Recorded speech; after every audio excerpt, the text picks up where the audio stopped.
같이 11번째 시간을 갖겠습니다. 1절, 2절 같이 읽겠습니다. 아브라함과 다윗의 자손 예수 그리스도의 계보라. 아브라함이 이삭을 낳고 이삭은 야곱을 낳고 야곱은 유다와 그의 형제를 낳고. 아멘. 네. 오늘은 이삭에 대해서 얘기할 겁니다. 이삭의 영성과 신앙의 그 행보에 대해서 같이 나누겠습니다. 아브라함은 지난주까지 물러갔죠. 이제 이삭의 시대가 도래했어요. 한 세대는 가고 또한 한 세대가 시작됩니다. 그러나 아브라함과 이삭은 한 영이죠. 그래서 그 영을 보여주는 거예요. 이삭은 아브라함의 새 사람의 표현입니다. 아브라함의 실존적인 삶의 나타남이에요. 여호와 하나님이 그리스도 예수로 나타난 것에 대한 예표죠. 그러니까 성부와 성자에 대한 얘기예요. 이삭은 그래서 이삭의 삶은 초림 예수의 모형입니다. 이건 너무나 잘 알고 있죠. 예수님 혹은 이삭은 순종하는 사람의 대표죠. 묵묵히 번제단에 쓸 나무를 짊어지고 모리아산으로 걸어 올라가는 이삭의 모습을 우리의 영적인 눈으로 이렇게 그려볼 수 있는 사람들이 돼야 돼요. 그것이 묵상이에요. 내가 이삭이라고 하면은 나 같으면 어떻게 했을까? 그런 얘기예요. 주님은 이 땅에 죽으러 오셨어요. 우리는 잘 살기 위해서 왔죠. 죽으러 왔어. 그래서 태어나자마자 우리도 우는 거예요. 이 고된 인생을 살기가 참 앞으로 벅찹니다. 그걸 깨달으라고. 우는 짐승은 하나도 없어. 사람 뺏기. 응애 하고. 그때부터 우리의 고난은 시작된 겁니다.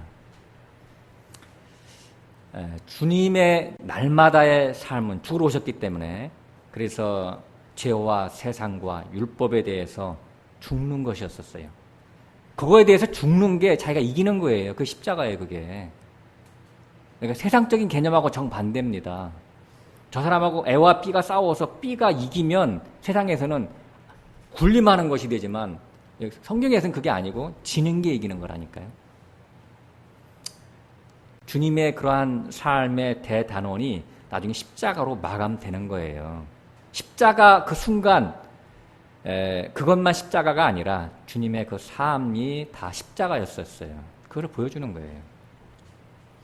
그래서 주님의 그 걸음은 신앙의 본보기였죠. 사도들과 믿음의 선진들이 그대로 그 길을 붙조차 걸어갔어요. 믿음의 선진들은 사역자들만 얘기하는 게 아니고 오히려 더 많이 일반 성도들이 더 많지요. 그 길을 똑같이 걸어가는 거예요. 사역자만 십자가 길을 가는 게 아닙니다. 그래서 그 거룩한 성 예루살렘 성에 들어가고 싶은 자들은 예외가 없죠. 다 십자가를 달게 쳐야 되는 거예요. 엘리 엘리 라마 사막다니. 그 성경에는 번역을 나의 하나님 어찌하여 나를 버리셨나이까 이렇게 애매하게 써 있는데 원래 직역하면 나의 하나님 무엇 때문에 나를 남기셨나이까. 그것도 참 어렵죠. 무엇 때문에 나를 남은 자 되게 했습니까? 무엇 때문에 내가 배신하지 않고 주님을 끝까지 남아서 바벨론에서 돌아올 수 있는 자가 되었습니까? 무엇 때문에 내가 구원받는 자가 되었습니까? 이런 얘기예요.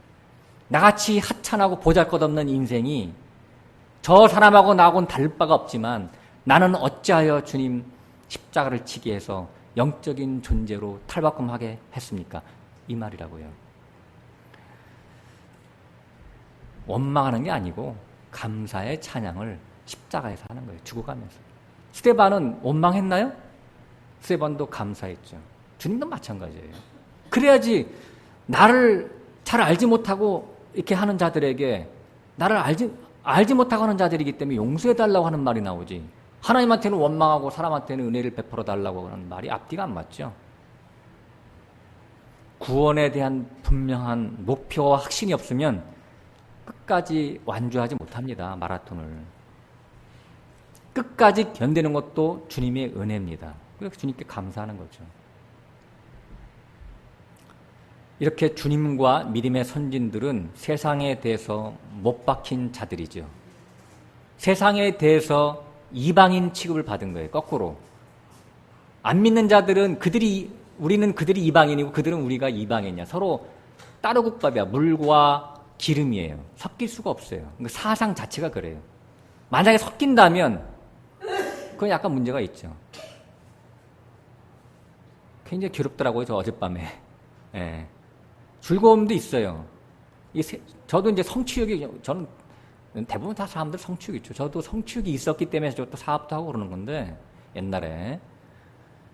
막 성취욕 때문에 막 기쁨이 한쪽에 솟아나요. 근데, 아버지, 내가 이것이 아니지 않습니까, 아버지. 예. 주님과 맞바꾸려고 하는 그런 계산이 계속 오르는 거예요. 근데 항상 조심해야 돼요. 완전하지가 않기 때문에. 사단은 형통하게 우리를 열어줄 때가 많아요. 그죠? 요나의 앞길을 형통하게 했잖아요. 가야 될 곳을 안 가고 배가 딱 와서 그 날씨도 얼마나 좋아. 아유, 다시스로 가라고 하는 것이 하나님의 뜻이구나. 홀라당 올라탔죠. 엎어지는 겁니다. 이게 마귀의 음성이에요. 우리는 그런 것을 잘 판단해야 돼. 그것이 영적인 사람이지 말로만 영적인 사람은 말이 안 되는 거예요. 이방인과는 우리는 추구하고 목적하는 바의 가치관이 틀립니다. 자기 자신을 계속해서 묵상해야 돼. 그래서 이사야서 52편 54편 4편 가보면 주님의 외모는 마른 땅에서 나온 순 같다 그랬어요. 네, 그죠? 물이 풍성한 데서 나온 어떤 줄기면 참 잎도 시퍼렇고 녹색이고 그럴 텐데 이거는 연두색, 예? 마른 땅에서 나왔으니까 예, 가냘프고 여린 자를 상징하죠. 그것은 육신이 그렇다기보다는 그 사람의 삶의 양태가 이 세상에서는 좀 빗나갔다 그런 뜻이에요. 세상의 소용돌이의 생존 원리인 약육강식의 개념으로는 전혀 경쟁력이 없는 마인드를 갖고 사는 사람이에요. 마인드 자체가. 예? 세상에는 신의 원리로, 그죠?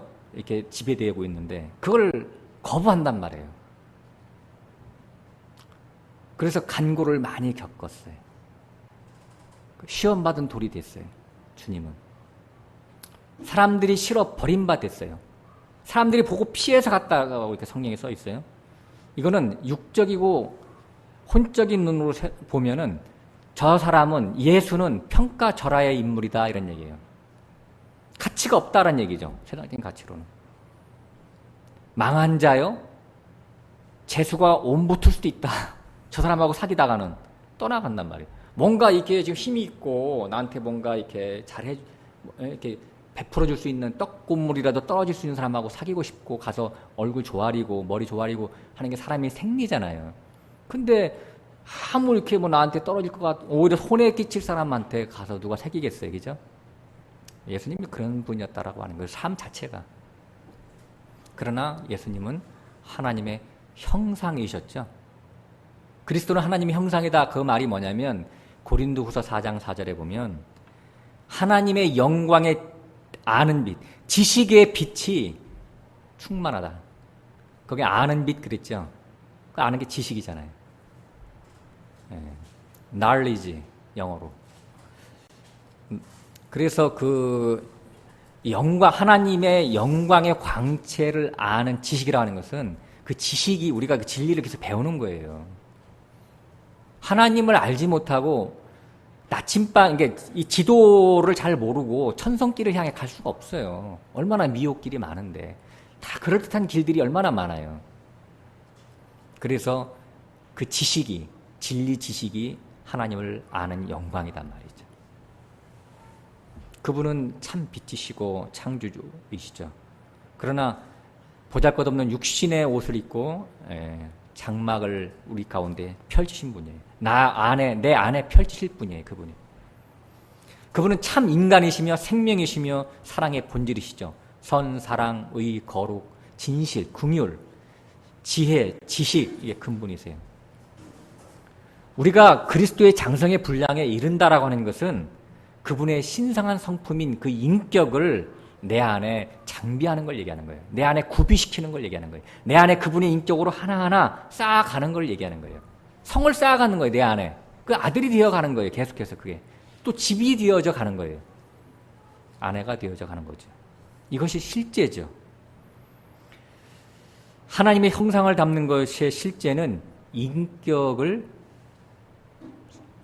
하는 그것이 성화되는 걸 얘기하는 거예요. 성화. 그 열매, 성화의 열매는 어쩔 수 없이 윤리적인 것으로 나중에 표현되게 돼 있어요. 윤리적인 것으로. 온유와 겸손과 사랑과 긍휼이 묻어나오는 신성한 성품이 곧 하나님을 표현하는 것이 되겠죠. 작은 예수. 처음 예수 믿을 때는요, 윤리와 신앙은 별개입니다. 그렇잖아요, 그죠? 아무리 사기꾼, 도적놈 혹은 남을 죽였을지라도 그 어떠한 자라도 예수를 믿을 수 있는 자격이 주어지죠. 창기도, 그죠? 세리도. 그러나 믿음이 연륜이 쌓여져 가면 옛사람의 본성이 끝나고 하나님의 본성으로 덧입혀지게 돼 있어요. 그러면 그것이 도덕적인 것으로 표현되게 돼 있다고요. 이것을 이제 베드로후서 1장 같은 데서는 신의 성품에 참여하는 자다 이렇게 써 있어요. 그래서 너희가 더욱 힘써서 믿음의 덕의 지식을, 진리 지식을 얘기하는 거예요. 지식의 절제를, 자기 통제를 해나가는 거예요. 통제라고 하는 것은 자꾸 자기 자신의 본성이 세상으로 자꾸 나가려고 하는 거거든요. 옛 버릇이 그잖아, 그죠? 세상적 버릇이 여든 가는데 우린 세상적 버릇이 아니라고요.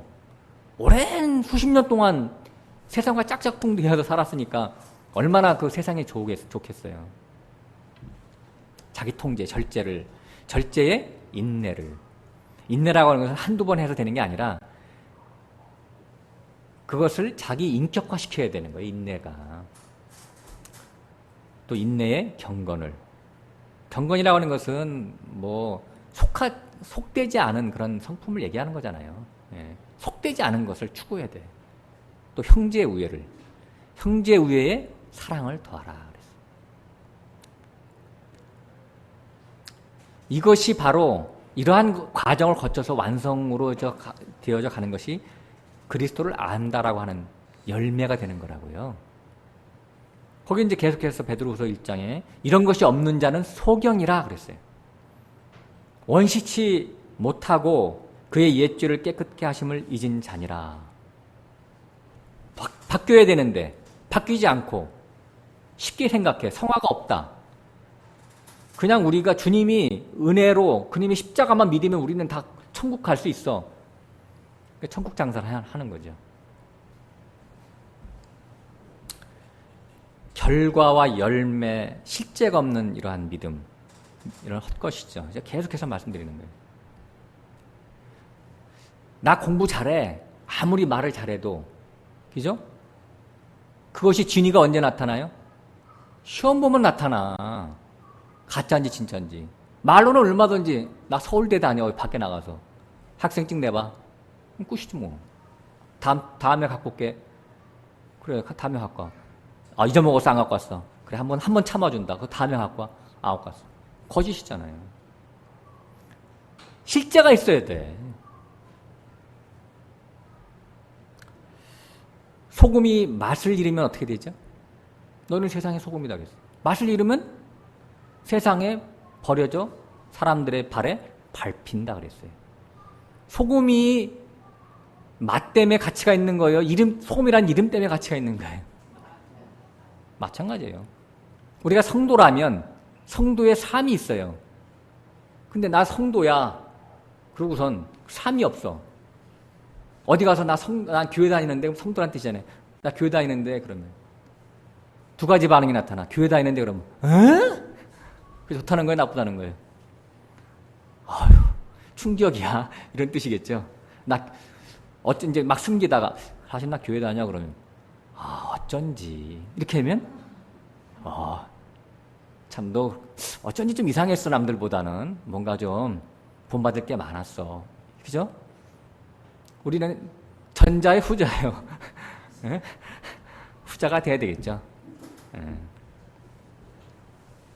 에이 예수쟁이들 재미없어 재수없어 이런 것들이 지금 세상에서 너무나 유행어가 돼 있어요. 창피한 거예요. 사회에서 어떤 뭐 구설수에 오르거나 참 창피해요 정말. 요새 TV 보기도 창피하고 항상 그랬죠. 목회자들 혹은 장로들 혹은 뭐 집사들 이런 사람들 더 못되게 굴고 악하게 굴고 어떤 때는 그러면 야 나도 참 진짜 조심해야지 안 되겠다. 그래서 한 번 더 조심해서 말하고 행하고 그러죠. 시장 가서 콩나물 하나 살 때도 그 깎지 말라고 맨날 얘기하잖아요. 깎으려면 큰 돈이나 깎지. 그거 그냥 아유 한 덤 더 주세요. 뭐 이렇게 한다거나 그러지 마세요. 그 불쌍한 사람들. 뭐 사소하지만은 또 운전할 때 신호등 이렇게 위반하고 그런 거. 저 같은 경우도 우리 동네 신호등 가끔씩 위반해요. 제가 그러면서 야, 이러면 안 되는데 항상 제가 마음속에 그런 생각들을 하고 삽니다. 상황 논리에 잡혀서 이렇게 자꾸 그러거든요. 저 같은 경우도 제가 뭐 미국 한 번밖에 안 갔다 왔지만 가서 꼭 뭐 내가 적용할 것만 배워오잖아요. 그런 데 가면. 미국 같은 데 가면 이 동네에는 신호등이 없어요. 가지고 먼저 온 차가 잠깐 대기했다가 먼저 떠나요. 그거 보고 나도 이제 한국도 저기 신호등 없으면 참 좋겠다. 동네는. 그래서 그 미국식으로 적용하는 거야. 나는 한국에 살면서 얼마나 참 나쁜 놈이지. 예? 내가 그래서 어떨 때는 막 급할 때는 I am sorry 그러면서 차 없을 때 이렇게 가고 그러는데 신호등 앞에서도 내가 조심해야 되는데. 예.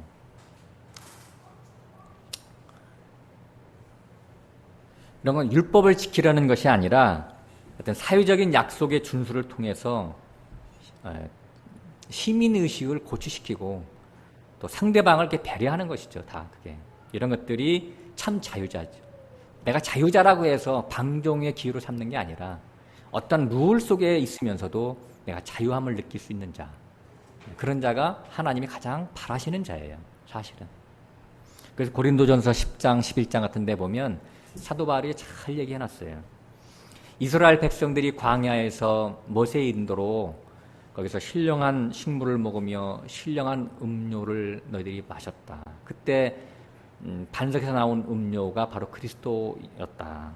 그런데 그 다수가 그런 것을 먹고 마셨음에도 불구하고 다수가 광야에서 엎드러져 다 죽었다. 그것은 왜 그런 거냐.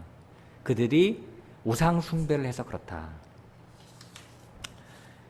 우상 숭배 혹은 미디안의 여인들의 음행에 참여했다. 그런 말들이 이제 쭉 나오는데 그런 말들은 뭐냐면 이게 굉장히 중요한 말들이에요. 그게 무슨 말이냐면 하나님을 숭배하는 신앙을 얘기하는 거예요. 예? 높이 계신 그 하나님을 떠받드는 신앙. 인격적으로 하나님과 내가 하나가 되지 않고 무척대고 일반 그 종교인들 있잖아요. 그 무당들이 토테미즘식으로 이렇게 비나이다 이렇게 천지신명께 비나이다. 내 판의 별들을 받들었다 그러잖아요. 아모스 5장에서.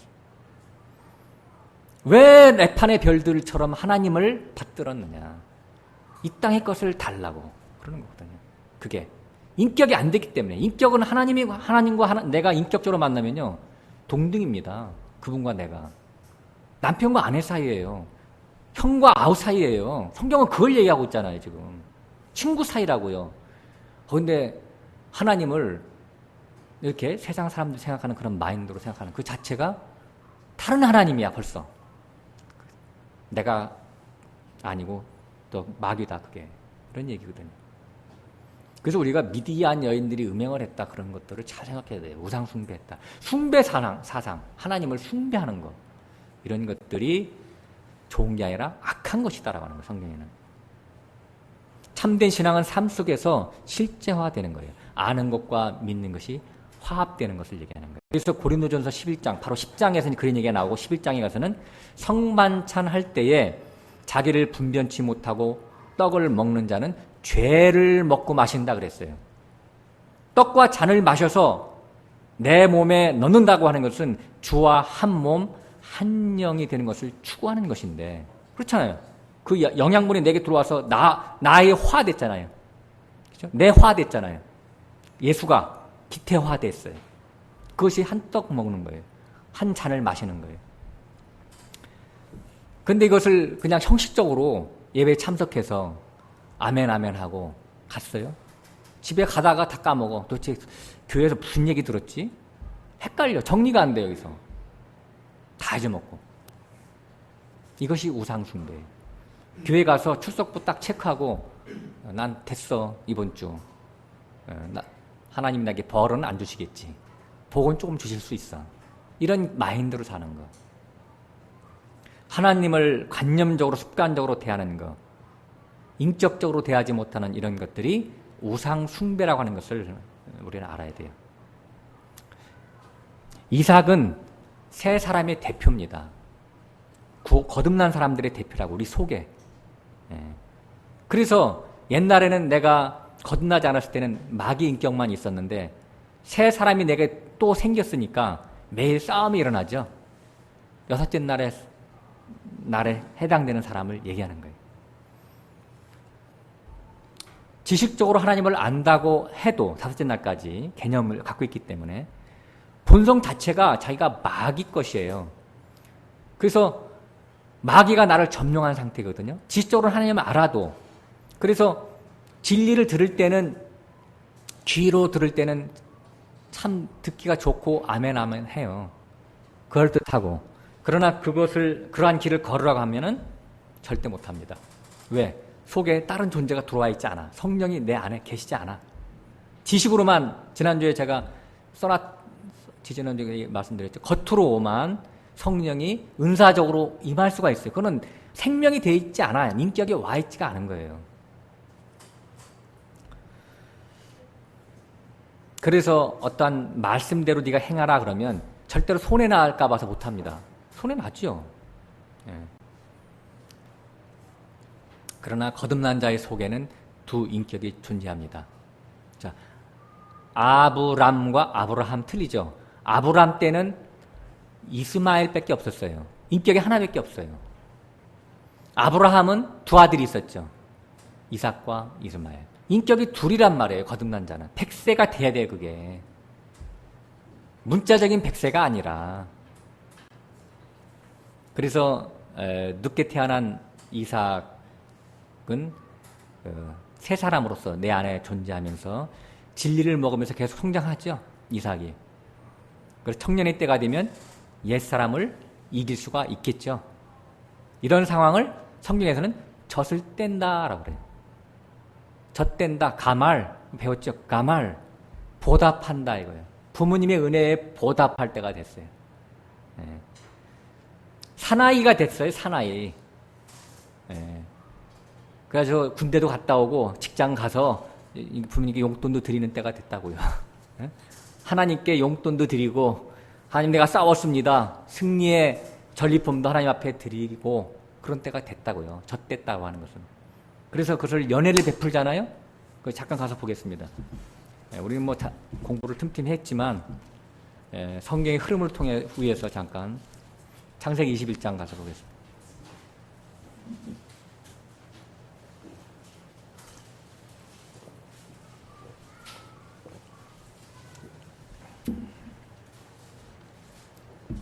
(8절) 8절부터 10절까지 같이 읽죠. 시작. 아이가 자라매 젖을 떼고 이삭의 젖을 떼는 날에 아브라함이 대언을 배설하였더라. 사라가 본즉 아브라함의 아들 애굽 여인 하갈의 소생인 이삭을 힘으로 하는지라. 그가 아브라함에게 이르되 이 여종과 그 아들을 내어 쫓으라. 이 종의 아들은 내 아들 이삭과 함께 기업을 얻지 못하리라 하매. 아멘. 8절에 보면 젖을 떼다, 가말 그래요. 보답하다.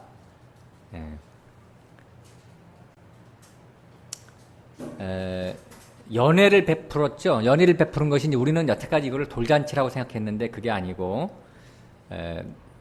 하나님은 이날만 기다린 거야. 지금 너가 독립할 때만 기다린 거예요. 그래서 천상의 교회에서는 지금 잔치가 벌어진 거예요. 지금 사실은 그 얘기를 하고 있어요.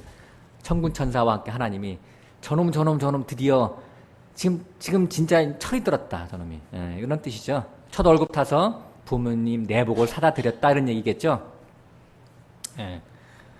그런 얘기예요. 광야에서 먹던 만나가 끊기고 이제는 가나안 땅에 들어와서 단단한 식물을 먹기 시작했다. 그것이 젖된 거예요. 젖을 뗐으니까 이가 났다는 얘기가 단단한 식물을 먹었다고 예표되는 거예요. 그래서 이제 보답하는 거죠. 우리가 이제 그 돌 지나고 그러면 똥 오줌 가리고 그러잖아요. 그러면 부모님 얼마나 좋아요. 아무데나 막 이렇게 실례 했는데 엄마나 큰 거야 작은 거야 그것만 구분해도 어디야 그냥 그게 얼마나 보답하는 거예요. 그러니까 이것이 영적인 비유에는 똥이냐 오줌이냐를 구분한단 말이에요. 지금 말을 할 때가 있고 말을 입을 닫을 때가 있고 참과 거짓을 분별할 수 있는 때가 됐단 말이에요. 그게 젖됐다는 얘기 이것이. 그것이 이제 보답이죠. 그래서 이제 두 존재에 대한 표현을 이삭이 자식을 낳음에 이렇게 써놓은 거예요. 이삭이 자식을 낳으면 누굴 낳죠? 에서와 야곱을 낳아요. 그러니까 이삭에는 육신을 갖고 있기 때문에 자기 속에 두 존재가 있어요. 우리 속에 옛사람과 새사람이 존재가 있어요. 그래서 그거를 아브라함 이제 다음 세대 이삭이라고 하는 세 사람으로 표현하면서 거듭난 자의 삶, 여섯째 날의 사람을 이렇게 표현하는 거예요. 그래서 두 사람이 에서와 야곱이 그 태 안에 있다가 나중에 이제 다음 주에 태어나죠. 다음 주에 태어날 거예요. 그걸 얘기하고 있다. 그래서 이제 이렇게 우리도 그 가말이라고 하는 보답하는 자가 돼요. 가말리엘 들어봤죠? 가말리엘 어디 나오는 얘기예요? 성경을 안 읽으시니까 안 돼. 이게 대화가 돼야 되는데. 사도 바울이 가말리엘 출생이잖아요. 거기 출신이잖아요. 그 문화생. 그러니까 가말리엘이라고 해서 영적인 말이잖아요. 그죠? 가말리엘, 하나님의 보상, 보답. 그래서 그 신학교 이름을 참 잘 졌어. 가말리엘. 그 당시에. 거기 출신이에요. 사도 바울이. 사도 바울이 그런 잘하는 뜻이지. 가말리엘 문화생. 청년들이 돼가지고 보답을 했다. 청년을 길러내는데요. 그 가말리엘이. 말씀의 일꾼들, 복음의 사역자들 길러내는 곳이었어요. 거기서 진짜 청년 바울이 하나 탄생했죠. 우리가 이제 이삭을 생각할 때는 우선은 그 성육신하는 예수 그리스도, 초림 예수와 연관시켜야 되고, 두 번째로는 거듭난 나의 모습과 연결시켜야 돼요. 두 가지를 연결시켜야 돼요. 그래서 우리가 창세기 26장에 보면 이삭의 그 생활 터전과 행동 반경을 우리가 보게 됩니다. 그래서 이삭을 보면 이제 아까 제가 처음에 말씀드렸지만 주님은 누구를 찾기 위해서 이 땅에 오셨는지 그걸 이제 얘기하는 거잖아요. 그래서 주님은 왜 이 땅에 오셨다고 그랬죠? 내가 이스라엘의 잃어버린 양을 찾기 위해서 왔다 그랬어요. 믿는 무리 속에서 주님의 양들이 숨어 있어요. 창기와 세리와 죄인들로 예표됐어요. 그래서 바벨론에서 돌아온 소수의 무리들을 주님은 찾으러 오셨죠. 그래서 창세기 26장에 이제 이삭에 대해서 쭉 써놨는데 우리가 지금 마태복음을 얘기하면서 사실은 창세기의 어떤 믿음의 기초를 다 쌓아가고 있는 거잖아요. 창세기 26장 가서 보겠습니다. 4장만 넘기면 되겠네, 그죠? 26장을 전체로 제가 이제 오늘 이삭에 대해서 같이 말씀을 나눌 거기 때문에 1절을 보겠습니다. 아브라함 때에 같이 한번 읽죠. 아브라함 때 첫 흉년이 들었더니 그 땅에 또 흉년이 들매 이삭이 그랄로 가서 블레셋 왕 아비멜렉을 이르렀더니 흉년이 들었어요, 그죠? 그래서 아모스 8장에 보면 양식이 없어 주님이 아니요 물이 없어 기갈이 아니라 하나님의 말씀을 듣지 못한 기갈이라 그랬어요. 어떤 교계 영적인 세계에서는 언제나 말쟁이들의 그 가라지로 넘쳐 흐르지만은 하나님의 영과 생명의 말씀이 없어서 하나님의 양들은 굶주리고 있죠. 그런 것들에 대한 예표다. 여기서 흉년이라고 하는 것은 주님이 좋아하시는 그런 어떤 먹이가 많아야, 음식이 많아야 주님이 배 채우시고 하나님이 배 채우실 텐데 그것이 없었다는 얘기예요. 주님이 좋아하시는 음식이 뭐였죠? 오늘의 퀴즈. 네? 물고기 2마리, 구운 물고기 2마리, 구운 떡, 그죠? 그렇잖아요, 그죠? 그것이 없었다는 얘기예요. 시험 받은 사람이 없단 말이에요. 연단 거치는 사람이 없단 말이에요. 두려워서 다 도망간단 말이에요. 산에 올라가는 사람이 없단 말이에요. 십자가가 두려워서.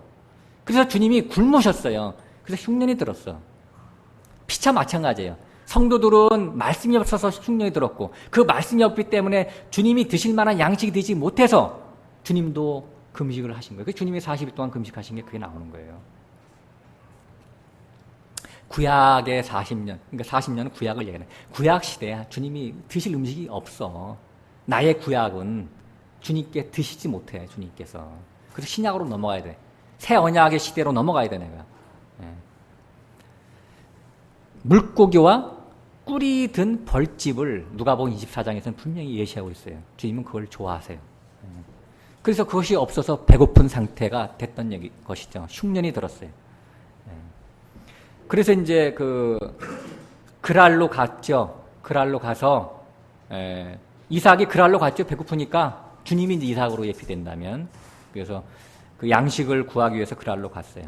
그랄이라고 하는 것은 잘 아시다시피 창세기 21장에도 끝에도 나와 있지만 그랄 왕 아비멜렉은 블레셋에 통치하는 왕이에요. 그러니까 할례받지 못한, 그랄은 블레셋의 도시인데 할례받지 못한 어떤 신앙을 상징하는 것이죠.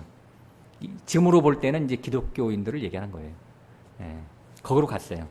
그러니까 이삭의 생활 터전은 지금 그랄 지역입니다. 2절에 보면 여호와께서 이삭에게 나타나 가라사대 애굽으로 내려가지 말고 내가 내게 지시하는 땅에 거하라 그랬어요. 애굽은 세상입니다. 애굽에 가서는 주님이 이삭이 먹을 만한 양식이 없어요. 이게 무슨 말이냐면 영과 생명의 말씀을 이방인들에게는 접목시킬 수가 없다는 얘기예요. 많은 과정이 필요한 거예요. 예? 지금 그들에게 가서 뭐 진리가 뭐니 이런 얘기하면 생뚱맞죠. 예. 거기 가서는 양식을 구할 수가 없다. 먹을 양식이 주님이. 그러니까 한마디로 사람을 얻지를 못한다 그런 얘기예요. 3절에 이 땅에 유하면 내가 너와 함께 있어 내게 복을 주고 내가 이 모든 땅을 너와 내 자손에게 주리라. 내가 내 아비 아브라함에게 맹세한 것을 이루어 그랬어요. 이 땅에 거하면 그랬죠. 그러니까 3절 4절 이제 4절 더 읽어보면 내 자손을 하늘의 별과 같이 번성케 한다 그랬어요. 그러니까 이 땅이라고 하는 기독교계 안에서 거하면서 그런 체계 속에서 거하면서 거기서 기독교 안에서 나온 자들 중에서 하늘의 별들을 만들어 가시겠다고 하는 하나님의 계획이 있는 거예요.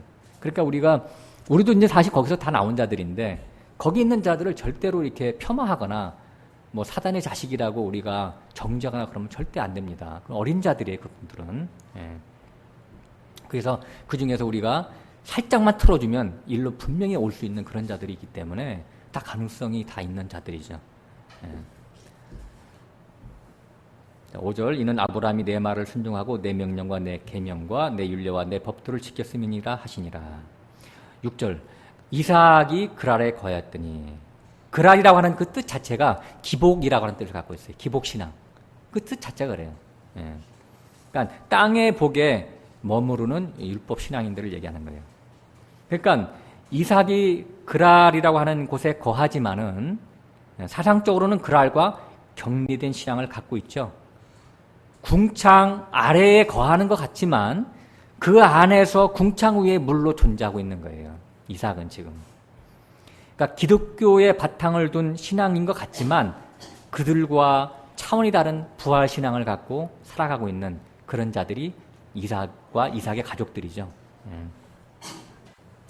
7절. 그곳 사람들이 그 아내를 물음에 7절부터 우리가 11절까지 같이 한번 읽죠. 시작. 그곳 사람들이 그 아내를 물음에 그가 말하기를 그는 나의 누이라 하였으니 리브가는 보기에 아리따움으로 그곳 백성이 리브가로 인하여 자기를 죽일까 하여 그는 나의 아내라 하기를 두려함이었더라. 이삭이 거기 오래 거하였더니 이삭이 그 아내 리브가를 껴안는 것을 블레셋 왕 아비멜렉이 창으로 내다본지라. 이에 아비멜렉이 이삭을 불러 이르되 그가 정녕 내 아내연을 어찌 내 누이라 하였느냐. 이삭이 그에게 대답하되 내 생각에 그를 인하여 내가 죽게 될까 두려워하였음이로다. 아비멜렉이 가로되 내가 어찌 우리에게 이렇게 행하였느냐. 백성 중 하나가 내 아내와 동침하기 쉬웠을 뻔하였은즉 내가 죄를 우리에게 입혔으리라. 아비멜렉이 이에 모든 백성에게 명하여 가로되 이 사람이나 그 아내에게 범하는 자는 죽이리라 하였더라. 아멘. 우리가 쭉 읽었지만 지금 이삭이 자기 아내 리브가를 자기 누이라고 얘기한 것은 이것은 영적인 말이에요. 부부이면서 온누이 관계를 얘기하는 거예요. 부부는 남편과 아내가 평등, 동등, 하나 되는 것을 얘기하는 거잖아요. 그것을 얘기하고 있다. 부부 온누이라고 하는 것은 이해관계가 없는 순수한 사랑이잖아요. 그래서 아가서에 보면 솔로몬이 술람이 여인 보고 오 나의 누이여 이렇게 했잖아요. 그러니까 지금 이삭은 영적으로 전혀 자기 아내를 향해서 자기 누이라고 얘기한 거예요. 그러나 이러한 것들이 지금 우리가 본문을 읽었지만 아비멜렉과 그의 종자들의 눈에는 굉장히 이상한 거예요. 분명히 목회자와 평신도는 차등이 있어요. 그들이 볼 때는 계급이 있어요. 목회자는 영원 전부터 목회자로 하나님 앞에 택정함을 받은 거야. 선민의식으로 강력하게 무장된 자들이에요. 그 일반 성도는 평민이고 자기는 양반이야. 이런 개념을 갖고 있죠. 그 말로만 목회자들은 말로는 양들을 맨날 섬긴다고 그래.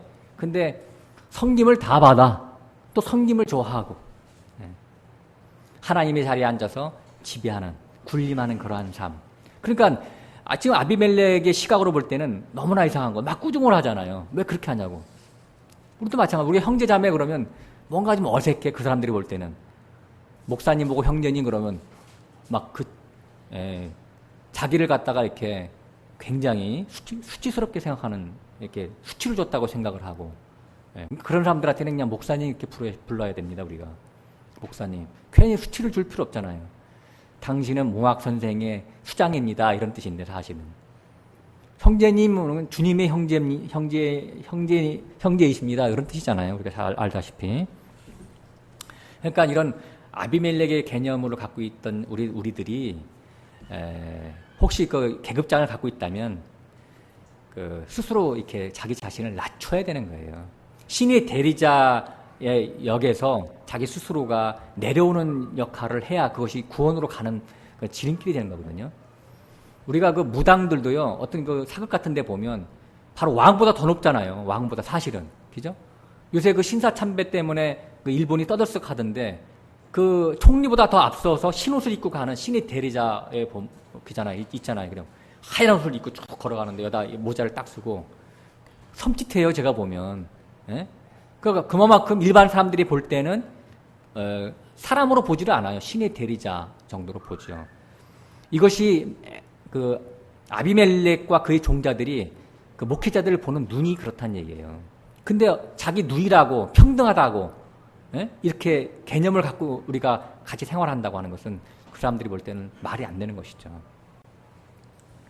목회자들은 성도들 앞에서 한없이 높아지고 싶고 또 높임을 받고 싶고 또 신비한 채 할 수가 있죠.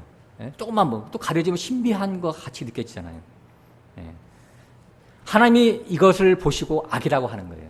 제가 옛날에 일반 장로교회 다닐 때도 제가 목사한테 그랬어요. 목사가 뭐 저랑 뭐 연배가 비슷하고 같이 식사를 이제 가끔 밖에서 자주 하고 이제 그러다 보니까 목사님은 지나다니시다가 애들이 비스켓 먹으면 같이 이렇게 집어서 드세요. 저는 그게 훨씬 보기 좋습니다. 제가 그런 말도 했었어요. 깨닫게 하려고 돌려서 얘기한 거죠. 네, 그래야죠. 한 번도 안 그래요. 그 앞에서는 얼마나 신비를 갖다 이렇게 자기 자신을 이렇게 감싸는지 방구도 끼고 그래야 돼요. 똑같은 인간이야. 근데 왜 자꾸 그러는지 절대 그 자기 자신의 마이너스거든요. 하나님 앞에 큰일 나는 겁니다. 그분이 가끔가다 이런 얘기합니다. 버스를 타고 가다가 자기가 이제 목회 성공을 이렇게 했다고 하는 것을 생각하면서 자기 자신을 회상한대요. 그러면서 하나님이 자기의 음성을 들려준다나요? 이 목사야, 자기한테 그런대요. 야, 네가 수고가 많다. 그거 이제 들으면 아멘. 우리 목사님 참 수고가 많으시죠. 하나님의 중간 토막 정도 되는 것처럼 이렇게 스스로 이렇게 체면을 걸고 있어요. 자기도 그렇고. 그 사람이 하나님 앞에 기도할 때 뭐라고 기도하겠어요? 아버지 하나님, 이 목사 왔습니다. 이 죄인이 왔습니다. 그게 아니고 이 목사 왔습니다. 그럴 거예요? 교만하게 짝이 없죠. 자, 말이 엉뚱한 데로 넘어갔는데 11절까지가 그런 얘기입니다. 아비멜렉과의 개념이 우리하고 틀리다 이런 얘기예요. 12절 이삭이 그 땅에서 농사하여 그 해에 100배나 얻었고 여호와께서 복을 주심으로. 여기 또 100이라는 숫자가 나왔네. 100이라고 하는 것은 빛으로 밝아졌다라고 하는 뜻을 갖고 있다라고 그랬죠. 그래서 빛으로 밝아지는 열매로 지금 소득을 얻었어요. 숫자가 100이라는 뜻이 아닙니다. 이쪽으로 앉으세요, 형님. 이쪽으로. 그러니까 100이라고 하는 것은 빛으로 밝아진 어떤 진리적인 성도를 지금 얻는, 열매로 얻는 그런 사람들로 건축되는 결실을 맺는 그런 사역을 이삭이 지금 해가고 있다라고 하는 거예요. 복음서에 보면 마태복음 13장에 보면 30배, 60배 좋은 밭에 떨어졌을 때는 그죠? 30배, 60배, 100배로 얻는 다 똑같은 말이에요. 30배라고 하는 것은 강화되는 것을 얘기하는 것이고 60배라고 하는 것은 탈색되는 것을 얘기하는 것이고 100배라고 하는 것은 빛으로 밝아지는 걸 얘기하는 거예요. 점점 강화되어서 더 이렇게 믿음의 진보를 이루는 것에 대한 얘기다라고 하는 것이죠. 그것이 어떻게 세상적인 어떤 숫자적인 개념은 아니다라고 하는 거예요. 만약에 100배를 얻었다 그러면 예수님이 실제 복음을 전할 때 100명을 얻었나요? 100배를 얻었나요? 12명 얻었죠? 거기 이제 사도행전에 보면, 고린도전서에 보면 500여 명이 부활하신 예수님을 봤어요.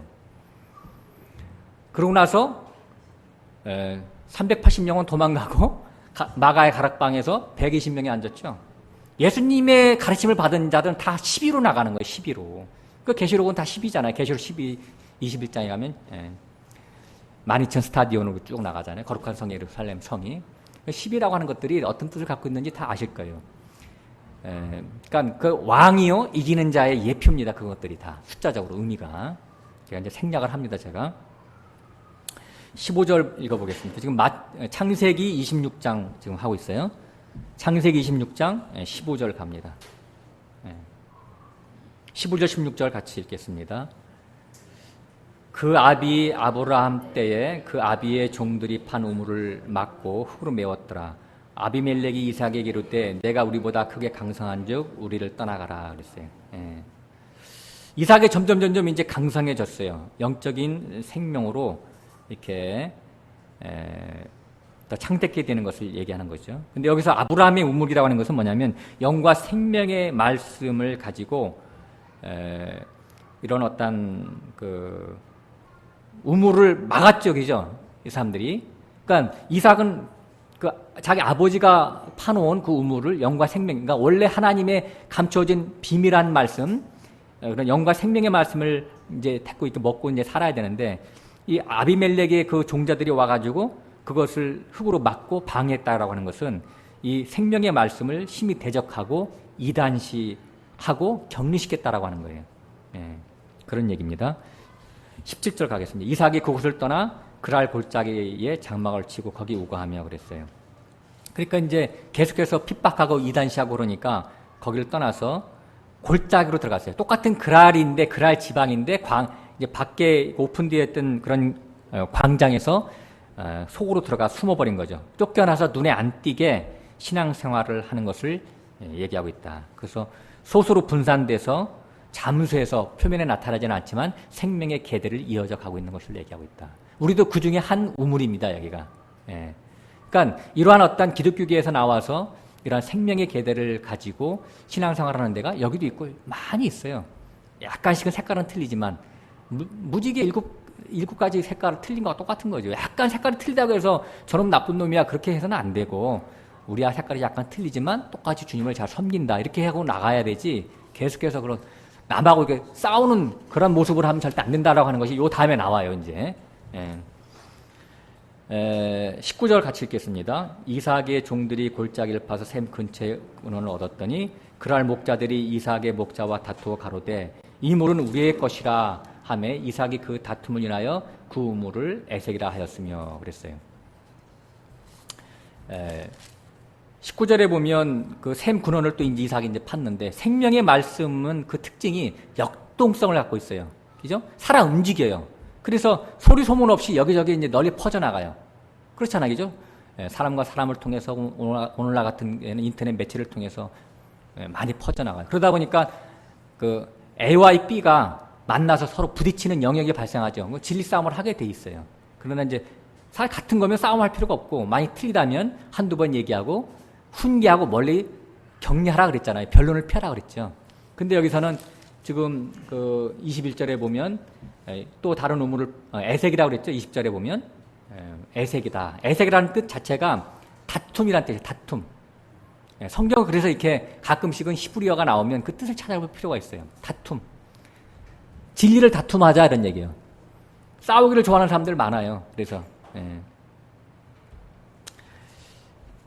그럼 이제 21절에 보면요. 또 다른 우물을 팠더니 그들이 또 다투는 고로 그 이름을 신나라 하였으며 신나라고 하는 것은 억지 부리고 우겨대는 것을 얘기하는 거예요. 뭐냐면 서로 진리 논쟁을 하고서 아니다 싶으면 막 이렇게 자기네하고 틀리다 싶으면 고소하고 제소해서 큰 교단 같은 데는 그런 이단 분별하는 그런 기관들이 있잖아요. 그래가지고 교회 재판에 휘부해가지고 이단으로 규정하고 그러는 걸 얘기하는 거예요. 그래서 이런 진리 다툼을 좋아하고 시비하고 이렇게 하는 것들에 대한 얘기가 20절, 21절에 나왔다. 22절 봅니다. 이삭이 거기서 옮겨 다른 우물을 팠더니 그들이 다투지 아니하므로 그 이름을 르호봇이라 하여 가로되 이제는 여호와께서 우리의 장소를 넓게 하였으니 이 땅에서 우리가 번성하리라 하였더라. 이삭은 그들과 싸웠어요? 안 싸웠어요? 그들이 싸움을 걸면 그 우물을 양보하고 태그 자리를 옮겨서 피해가죠. 이것이 성경적인 거예요. 왜냐하면 그들과 변론을 피하라고 했기 때문에 신약성경에서. 이삭은 지금 가장 성경적인 자세를 견지하고 있다. 르호봇이라고 하는 것은 뭐냐면 광장이다, 넓은 곳이다 그런 뜻이에요. 그러니까 거기서 좁은 데서 싸우지 말고 넓은 데로 피해서 자유롭게 거기서 싸움을 걸어놓은 쪽과 변론을 피해서 너 자신이 스스로가 하나님의 평강을 유지하는 그러한 신앙생활을 하라고 하는 그런 뜻을 갖고 있겠죠. 주님은 이제 바리새인과 서기관들을 보면 이 화해스진저 바리새인과 서기관들이 이 독사의 새끼들아 이제 그렇게 호통치는 말들이 이제 가끔씩 나오고 그러는데 이런 것들을 우리가 문자적으로 따라하면 큰일 납니다. 그래서 의무는 죽이는 것이요 영은 살리는 것이다 그랬어요. 그렇게 따라하라고 하는 게 아니에요. 그게 주님의 의도는 그들이 양의 털을 갈아입은 속에는 일이다라고 하는 것을 밝히기 위해서 깨우치기 위해서 우리에게 진리를 선포한 것이고요. 믿는 자들에게 광명의 천사로 가장한 사탄의 일꾼들의 정체를 폭로해서 바른 신앙을 일깨우기 위한 하나의 퍼포먼스였었어요. 모형이었었어요. 그것을 가지고 그것을 따라한다고 하는 것은 굉장히 위험한 것이죠. 우리가. 우리 보고 너희도 싸우라는 그런 말이 아닙니다. 그들을 피하라는 말씀이죠. 오히려. 오늘 본문 말씀이 바로 이제 그런 얘기예요. 이삭과 연관된 그런 말씀이에요. 그래서 주님이 복음서에 보면 누구네 집에 들어가서 복음을 전하되 그들이 영접하지 않으면 미련 없이 발에 묻은 먼지를 털고 나와라. 언제 팔 걷어붙이고 멱살 잡고 끝까지 설득시키라 그랬어요? 아니죠. 성경의 진리는 설득을 해서 절대 되지 않습니다. 영적으로 받아들이지 않으면 그건 끝이에요. 때가 아직 안 되면 받아들일 수 없어요. 영원히 당신을 멸망해 그런 말도 할 필요가 없어요. 이 때가 안 됐으면 이해하지 못하는 경우도 있고 또 하나님이 나중에 때가 돼서 이해할 때가 있는 것이죠. 그러니까 저주할 필요가 전혀 없는 것이죠. 그래서 디모데전서 1장, 디모데전서 6장 이런 데 같은 데 보면 너희들은 거짓 지식의 망령된 말과 허한 말과 변론을 피하라. 우리가 이제 옛날에 공부를 많이 했죠. 그거에 대해서. 또 디모데후서 2장에도 말다툼을 하지 말라고 하나님 앞에서 엄히 명하라. 이렇게 얘기했어요. 이는 유익이 전혀 없고 도리어 듣는 자들로 하여금 망하게 한다 그랬어요. 우리가 옛날에 경험을 했죠. 막 A와 B가 막 사람들 모아놓고 막 변론하면 듣는 자들이 다 망하는 거예요. 그게. 그런 것을 우리가 경험을 했어요. 시간상 이제 23절부터 28절까지는 제가 생략을 하고, 이제 쭉 보면, 내용들이 이제 누가 변론하지 말고 자기 신앙을 유지하면서 주님과 교제하는 실제적인 삶을 네가 견지하라. 그런 얘기가 쭉 써 있어요. 29절 볼게요. 너희는 우리를 해하지 말라. 이는 우리가 너를 범하지 아니하고 선한 일만 내게 행하며 너로 평안히 가게 하였습니다. 이제 너는 여호와께 복을 받은 자니라. 30절 같이 한번 읽죠. 이삭이 그들을 위하여 잔치를 베풀매 그들이 먹고 마시고 아침에 일찍 일어나 서로 맹세한 후에 이삭이 그들을 보내매 그들이 평안히 갔더라. 아멘. 이제 평화 협정이 체결됐죠. 아비멜렉과 이삭이. 이게 영적인 비유가 뭐냐면 진리를 안다고 공연히 자만하거나 교만하지 말고 괜히 벌집 건드리지 말고 서로 피차. 그리스도의 향기를 풍기는 그런 바른 신앙생활을 하면 아비멜렉과 같은 그들도 감복하고 나중에 고개를 숙인다 그런 얘기예요. 속으로 저 사람은 참으로 어떤 부분에서 우리가 틀리지만 그리스도인이 참 분명한 것 같다. 그렇게 인정할 수 있다라고 하는 것이죠. 그래서 우리가 오늘 이삭의 영성과 그의 신앙의 행보를 봤는데 이런 걸 통해서 우리가 거듭난 자인 우리가 이제 이삭이거든요. 우리의 삶의 신앙생활이 앞으로 어떻게 전개되는 것이 가장 성경적인가라는 것을 우리가 공부를 했습니다. 기도하고 마치겠습니다. 지금은 감사합니다. 지금까지 우리는 이삭이 단순히 아브라함의 약속의 아들이요 혹은 성자 예수님의 모형이라고만 알아왔지만 실제는 여기서 더 나아가 거듭난 나의 신앙생활의 목표를 제시한다고 하는 것을 새삼 발견하고 깨달았습니다. 온유와 겸손과 순종으로서 그리스도의 향기를 풍기며 하나님의 본성을 닮아가는 구원의 길을 날마다 걸어갈 수 있도록 인도해 주시기를 주의 이름으로 기도합니다. 아멘.